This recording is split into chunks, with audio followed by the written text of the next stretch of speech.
आपका दोस्त विनोद शर्मा और आज मैं अपडेट मीडिया को लेकर पहुंचा हूं उस जगह जहां लगातार धरना चल रहा है। अगर धरने की बात करूं और सब्जेक्ट की बात करूं तो यहां पर जो मुद्दा है वो मेडिकल कॉलेज है। यहां पर केंद्रीय स्वास्थ्य मंत्री, सूबे के मुख्यमंत्री और स्वास्थ्य मंत्री हरियाणा सरकार ने यहां पर उद्घाटन किया था। करोड़ों रुपए की लागत से यहां पर बाउंड्री वॉल तैयार की थी और दूसरी तरफ किसान आंदोलन भी चल रहा है, तो किसानों ने भी इस धरने की तरफ कोशिश की। और आप देख रहे हैं पीछे ये यहाँ पर एक बार दिखा दें, ये एरिया था, यहाँ पर किसान इकट्ठे हुए थे।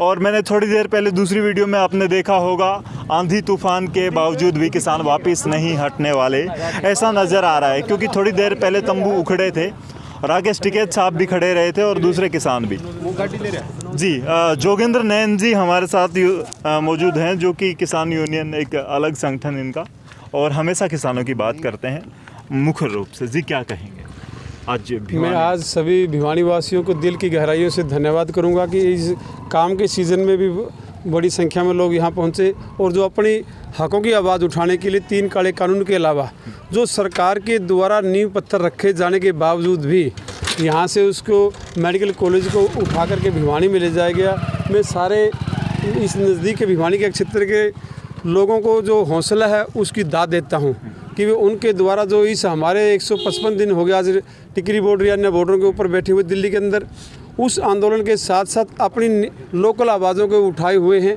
उन सभी धनाना खाप या जो नज़दीकी खाप है भिवानी क्षेत्र के अंदर, जाटू खाप 84 बहुत बड़ी खाप है, शोरान खाप है। यहाँ भिवानी के अंदर ये वो कौम है जो देश की आज़ादी से पूर्व भी किसान, अंग्रेज़ों का, मुगलों का समय लीजिए, कोई से समय लीजिए, पूरे देश के अंदर ये पुराना भिवानी ज़िला, इसके यहाँ से योद्धा पैदा किए हैं।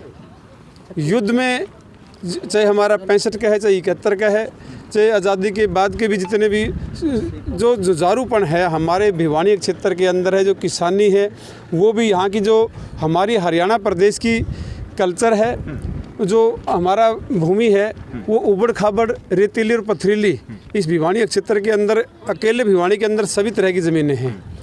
और यहाँ से हमारे को एक आस जगी थी कि इस उबड़ खाबड़ और रेतीली ज़मीन से जो हरियाणा प्रदेश का कृषि मंत्री आया है वो इस बात से पूरी तरह से वाकिफ़ होगा कि जो किसान की जो समस्याएं हैं वो इस रेतीली, पथरीली और उबड़ खाबड़ बिल्कुल उस ज़मीन से पैदा हुआ था। और उसको सौभाग्य से ये सत्ता में कृषि मंत्री का पद हासिल हुआ था। लेकिन बड़े दुर्भाग्य की बात है, आज वो इस किसान बिरादरी से कोसों दूर चला गया है। हमने उम्मीद कुछ लगाई थी और उम्मीद से वो बिल्कुल विपरीत चला गया है। उसने आज इस भोले भाले किसान वर्ग की कोई परवाह नहीं है। उसने उस धनाढ़ वर्ग के लोगों में वो शामिल हो चुका है। सत्ता की कुर्सी पीछे लगने के बाद उसका दिमाग वहाँ से बहुत ज़्यादा घूम चुका है, फिर चुका है। इस भोले भाले वर्ग की उसको अब कोई भी चिंता बिल्कुल नहीं है। वो उन लोगों में शामिल हो गए हैं जो हमारे इस किसान वर्ग से बहुत आगे की दूरी पहुंच चुके हैं।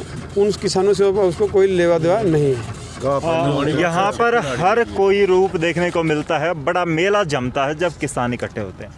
बुजुर्ग हैं, उम्र मेरे हिसाब से 70 साल हो गई। क्या नज़र आता है इससे पहले की सरकारें कैसी थी, अब सरकार कैसी है, और वक्त कितना बदल गया है? इंसान अवसरवादी ज़्यादा हो गया है, क्या कहेंगे? भाई पहली बात तो मैं सरकार है ही नहीं, ये तो 2-4 उनकी 2-4 आवी पूंजीपतियों की सरकार बनाई हुई है। सरकार नाम की चीज़ होती है, इतने दुखी नहीं करेगी लोगों ने। इस सरकार ने तो इस देश बेचने की सोच रही है, सारा देश बेच दिया।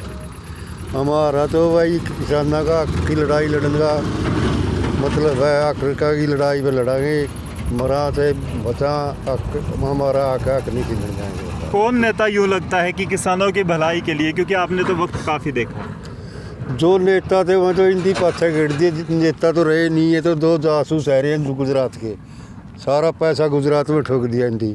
पूंजीपतियाँ के मोल लिए हुए हैं, पूंजीपतियाँ कहता है जो काले कानून बनाए हैं, काले आदमियों ने, काली नीति है, काले कानून बनाए हैं, देश को बदनाम करने के लिए कानून बनाए सारे प्रदेशों में हेडक्वार्टर। बट हम जब भी बताओ तो ये काले कानून उन काले लोगों ने बनाए हैं जो पूंजीपतियाँ ने भाई गरीब तक गरीब करेंगे।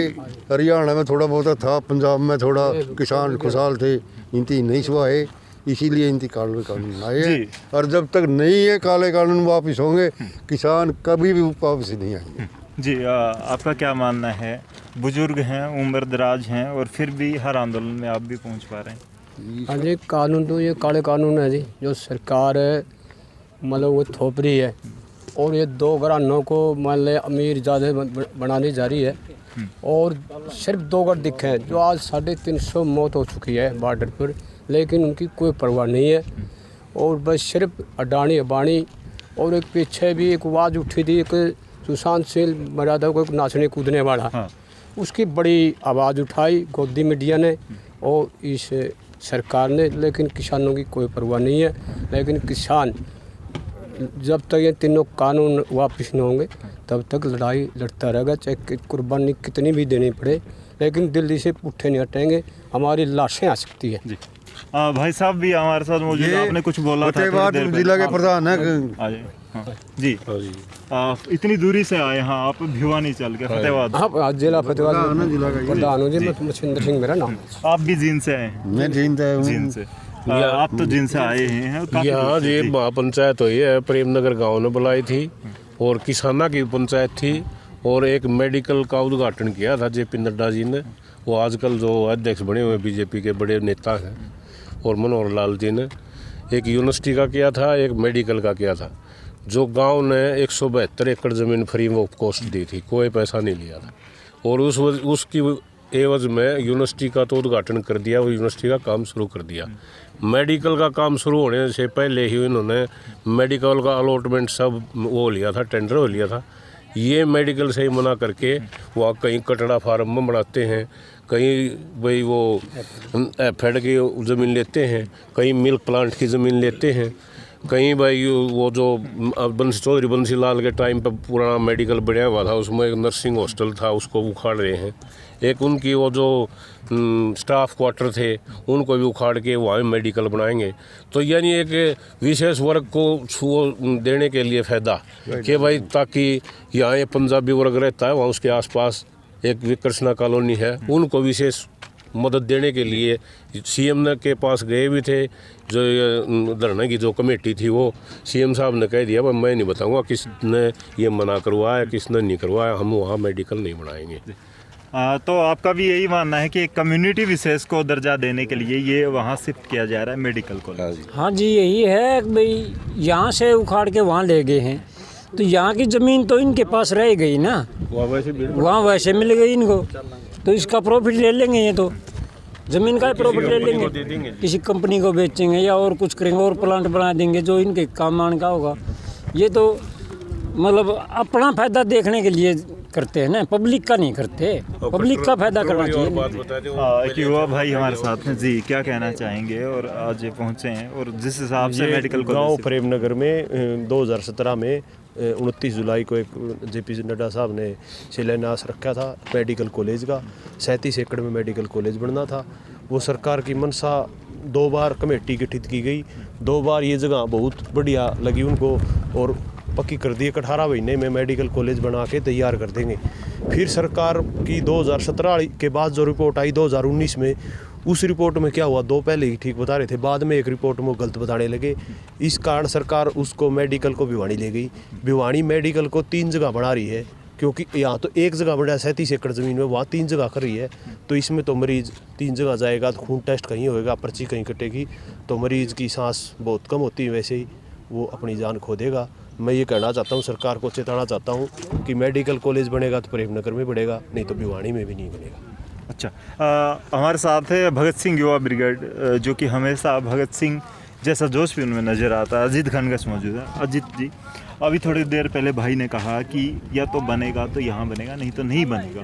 दूसरी बात कहीं ना कहीं ये नहीं निकल के आता कि हक तो लोहारू एरिया वाले का भी है, हक तो दादरी एरिया वालों का भी है, कम से कम एक मेडिकल सुविधा। क्योंकि अगर दादरी वाला या लोहारू वाला यहाँ आना चाहे तो उसे शहर क्रॉस करना पड़ेगा, इन लोगों को खाली शहर जाना पड़ेगा। एक पक्ष तो मेरे हिसाब से ये भी तो जायज़ है। दूसरी तरफ इन्होंने कहा कि 3 पार्टों में बटेगा तो उससे नुकसान होगा, उसके बारे में कितना मानना है?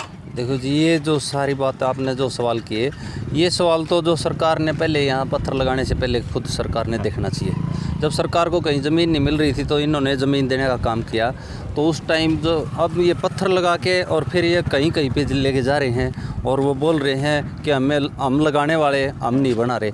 ये सीएम के मतलब थोड़ा सा अच्छे विचार नहीं लगते। एक वैल्यू वाली बात हो जाती है।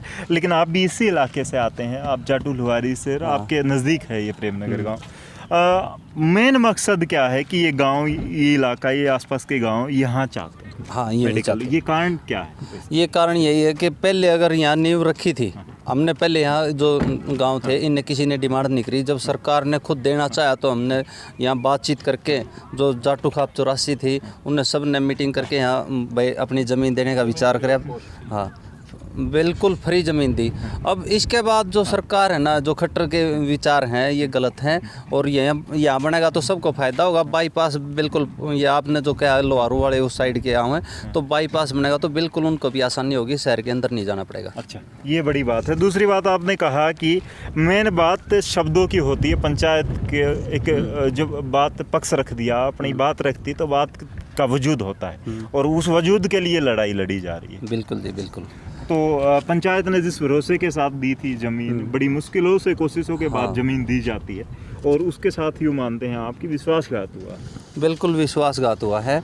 और ये जो हमारे रणबीर सरपंच थे गांव दनाना से, जो होशियार सिंह थे, जोगिंदर ने भाई प्रवीण है, पूरा प्रेमनगर से ने पूरे विस्तार से इस बारे में बता भी दिया। और मैं तो इस आंदोलन से कम जुड़ा हुआ हूँ, किसान आंदोलन से ज़्यादा जुड़ रहे हैं। बाकी जो इन बात रखी हम उसके साथ हैं जी।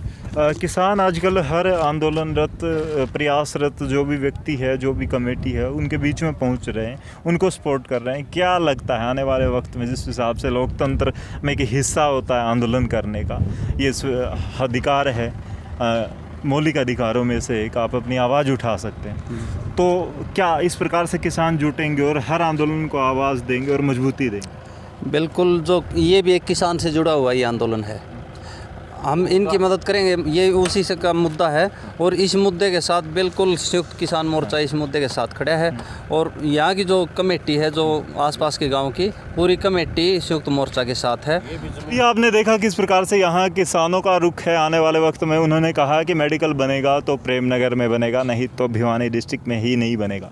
मेडिकल कॉलेज के लिए जिस प्रकार से सवाल उठ रहे हैं, आने वाले वक्त में सरकार को क्या रुख अपनाना होगा और क्या उनका रुख रहेगा, ये सब देखने को हम ज़रूर जुटे रहेंगे। ऐसे अपडेट आपके साथ जोड़े रखेंगे।